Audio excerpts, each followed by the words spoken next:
வாசிங்க. 2 கொரிந்தியர் 12வது அதிகாரம் 9வது வசனம். அதற்கு அவர், என் கிருபை உனக்கு போதும், பலவீனத்திலே என் பலம் பூரணமாய் விளங்கும் என்றார். என் பலன் பூரணமாய் விளங்கும் என்றார். அல்லேலூயா, அல்லேலூயா. ஆண்டவர் சொல்றாரு, என் கிருபை உனக்கு போதும். பவுலுடையார் ஆண்டவர்கிட்ட ஜெபிக்கும் பொழுது, எசப்பா எனக்கு இந்த பலவீனம் இருக்குது, இந்த போராட்டம் இருக்குது, ஒரு முள் எனக்கு இருக்குது, அதில் நம்ம விடுதலை தாங்கன்னு சொல்லி 3 முறை ஜெபிக்கிறார். கர்த்தர் சொல்றார், பவுல் என் கிருபை உனக்கு போதும். அப்படின்னு என்ன அர்த்தம்? உன்னை ரட்சித்த என் தேவ கிருபையை உன் மேல இன்னமும் வச்சிருக்கிறேன். அந்த கிருபை தான் உன்னை இதுவரைக்கும் நடத்திச்சு, இன்னமும் உன்னை நடத்துவதற்கு அந்த கிருபை உனக்கு போதும். அல்லேலூயா, அல்லேலூயா. தேவன் அவருடைய கிருபையினால் நம்மை ரட்சித்தார். ரட்சித்தவர் அப்படி நட்டாத்தில் விட்டுட்டு போயிடல. ரட்சித்த தேவ கிருபை நம் எல்லார் மேலும் இன்னமும் கர்த்தர் வைத்திருக்கிறார். அல்லேலூயா. அவனுக்கு கிருபை அளிக்கப்பட்டிருக்குது.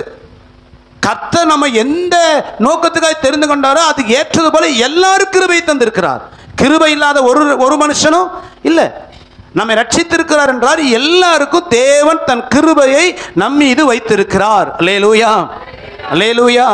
இன்னைக்கு நாம கர்த்தரை ஆராதிப்பது மாத்திரமல்ல, நமக்கு ஒரு வாழ்க்கை, நமக்கு ஒரு ஜீவியம், நமக்கு சில ஆசீர்வாதம், நாம் இன்னைக்கு உயிரோடு, இது எல்லாமே கர்த்தருடைய கிருபை. நான் முன்பே சொன்ன, எந்த தகுதி இல்லாத நம்மை ரட்சித்த தேவ கிருபை இதுவரை நடத்தினது. அல்லேலூயா. நம்முடைய தகுதி என்ன தகுதி தெரியுங்களா? இந்த காக்காவை பார்த்துருக்கிறீங்களா? காக்காவை மதிப்போமா? நாம யானை, புலி, சிங்கமெல்லாம் வளர்த்துறான். யாராலும் காக்கா வீட்டில் வச்சு வளர்த்துவோமா? வளர்த்த மாட்டோம். ஆனால் அந்த காக்கா என்ன பண்ணு தெரியுங்களா? கூடு கட்டி அது முட்டை பொறிச்சு குஞ்சுகள் இருக்கும். ஏதாவது ஒரு காக்காவோட குஞ்சு அந்த கூட்டில் இருந்து தவறி கீழே விழுந்துருச்சுன்னு வைங்களேன், திரும்ப அந்த காக்கா என்ன செய்ய, அந்த குஞ்சை சேர்த்திக்காது.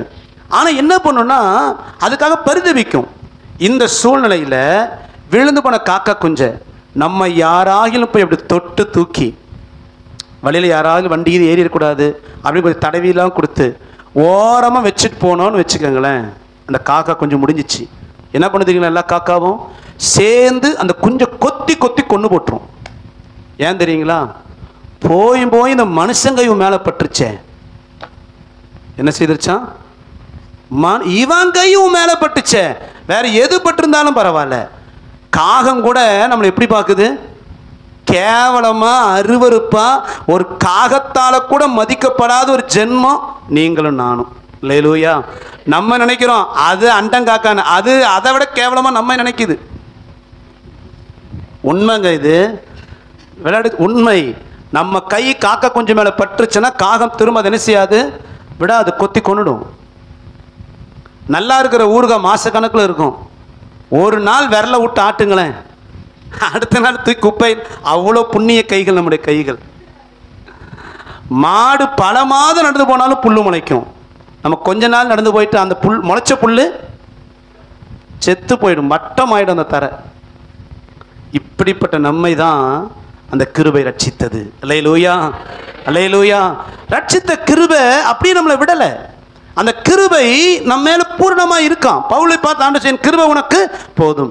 அப்போ தேவ கிருபை தினந்தோறும் நம்ம மீது கர்த்தர் வைத்திருக்கிறார். எதுக்கு இந்த கிருபை? ஏன் கர்த்தர் நமக்கு தயவு பாராட்டி ஜீவனை கொடுக்கிறாரு? எத்தனையோ விபத்து, எத்தனையோ ஆபத்து. நிறைய முறை சாட்சி சொல்லியிருப்போம், ஐயோ எனக்கு வந்த விபத்துல ஏதோ சிராய்ப்பு காயமோட தப்பிச்சிட்டேன், செத்து இருந்தா இந்நேரம் நான் வருஷாந்திரம் கொண்டாடி இருக்கணும். செத்து எவ்வளோ வருஷம் ஆயிருக்கும், ஆனால் இன்னைக்கு நான் எப்படி இருக்கிறேன்? ஜீவனோடு. ஏங்க ஆண்டவர் தயவு பாராட்டணும்? ஏன் ரட்சித்தார்? ஏன் ஜீவனை கொடுத்தார்? நாம் இன்னும் அவரோடு நெருங்க, நாம் இன்னும் கர்த்தர் பிரியமாய் வாழ, நமக்கு வருகிற அநேக போராட்டங்கள் மத்தியில் நாம் இன்னும் விசுவாசத்தில் உறுதியாய் நிற்கத்தான் தேவன் தன் கிருபையை நம் மீது வைத்திருக்கிறார். அல்லேலூயா. தேவனுடைய கிருபை எதுக்கு நமக்கு கொடுக்கப்பட்டிருக்குது அப்படின்னா, நாம தடுமாறும் பொழுது, போராட்டம் நெருக்கங்கள் வரும் பொழுது, சோர்ந்து போகும்போது இந்த கிருபை நம்மை ஒவ்வொரு நாளும் பலப்படுத்துது. இந்த கிருபை நம்மை தைரியப்படுத்துது. ஆகதான் சொல்ல, கிருபையில வாழும் பொழுது எத்தனை போராட்ட நெருக்கங்கள் வந்தாலும் விசுவாசத்திலே நிற்க முடியும். அல்லேலூயா. சொந்த பலத்தை நம்புறவன் ஒரு பிரச்சனை போராட்டம் வந்துட்டா சொந்து போவான். தேவ கிருபையில வாழ பழகினவர்கள் போராட்டங்கள் பாடுகள் வந்தாலும் அந்த கிருபை அவர்களை தைரியப்படுத்தும். இந்த கிருபையை வெளியே காட்ட முடியாது, இது இன்பில்ட். இந்த கிருபை உள்ள இருக்குது. அந்த கிருபை நம்மை தைரியப்படுத்தும், அந்த கிருபை நம்மை பலப்படுத்தும். போராட்டம் வரும் பொழுது வாக்குத்தத்தங்களை கொண்டு, வசனங்களை கொண்டு பரிசுத்த ஆவியானவர் நம்மோடு பேசுறாரு. பார்த்தீங்களா? தைரியப்படுத்துறாரு. பார்த்தீங்களா? சோர்ந்து போகாத, உன் காரியம் ஜெயமாகும். சோர்ந்து போகாத, உன் சூழ்நிலை மாறும், உன் வியாதி சுகமாகும், உன் பிரச்சனை நீங்கும், நான் உன்னை உயர்த்துவேன், ஆற்றி தேற்றாரு. பார்த்தீங்களா? அதுக்கு பேர் தாங்க தேவ கிருபை. அதுக்கு பேர் தான் தேவ கிருபை. அந்த கிருபையில வாழ பழகணும். அந்த கிருபையை உணர்ந்து விசுவாச நிற்க பழகும் பொழுது நம்முடைய வாழ்க்கை ஜெயமாயிருக்கும். அல்லேலூயா, அல்லேலூயா. அதே சமயம் நாம் வழி தவறும் பொழுது அந்த கிருபை வார்த்தை கொண்டு எச்சரிக்கும், வசனத்தை கொண்டு எச்சரிக்கும், ஊழியக்காரர்களை கொண்டு எச்சரிக்கும். அதுக்கு பேர் தான் தேவ கிருபை. அந்த எச்சரிப்பின் சத்தத்துக்கு நாம் எப்போ கீழ்ப்படுகிறோமோ நாம் கிருபையில் வாழ்கிற கூட்டம். அந்த எச்சரிப்பு கீழ்ப்படியும் பொழுது நாம் வழி தவறி போனாலும், பாதை மாறி போனாலும் அழிந்து போகாதபடி அந்த கிருபை நம்மை பாதுகாக்கும். அப்ப கிருபையில யார் வாழ்றாங்களோ அவர்களை அந்த கிருபை பாதுகாக்கிறது. அல்லேலூயா. எத்தனை பேர் புரிஞ்சது? அப்ப தேவ கிருபை அப்படின்னா என்ன அப்படின்னா, நாம் இன்னும் கர்த்தரோடு நெருங்குவதற்கு நம்ம பலப்படுத்துகிறது தான் கிருபை.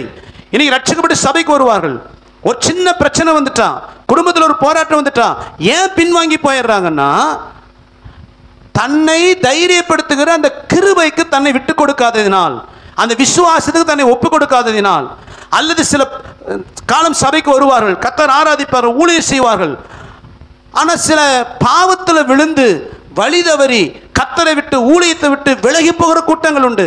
எதனால் அப்படின்னா, வழி தவறும் பொழுது இந்த கிருபை என்ன செய்ய நம்மோடு போராடும், நம்ம மனம் திரும்பபடி எச்சரிக்கும், வார்த்தையை கொண்டு கர்த்தரோடு பேசுவார், பரிசுத்த ஜீவித்தை கற்றுக் கொடுப்பார். இதுதான் கிருபை. மனம் திரும்புகிறவர்கள் கிருபையில் வாழ்கிறார்கள், பரிசுத்தை காத்துக் கொள்ளுகிறார்கள். அல்லேலூயா.